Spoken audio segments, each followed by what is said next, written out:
This is the elevator at Crawford Hall at Grove City College in Grove City, Pennsylvania. It's a Schindler 300A elevator. And then it's a pre-300A. If it's from like 92, if it's from like 93 or something, then it's probably 300A. Up to 3 here, go. Let's go 21.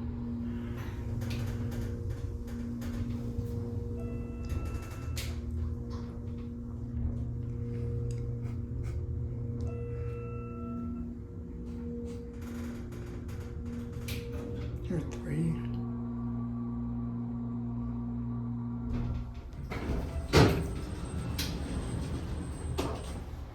Back down the ground. This is like their old main administration building.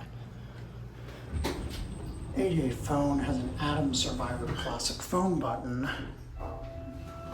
It's a basic big room camera. Has a typical red Schindler trimmer. It has a wooden handrail.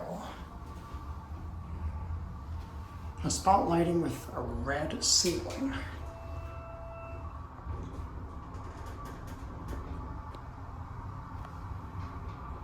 Here back at ground.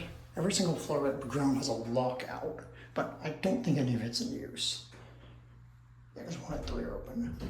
There's some curious as well. Has an Adams interlock. There it goes, and that's gonna be it.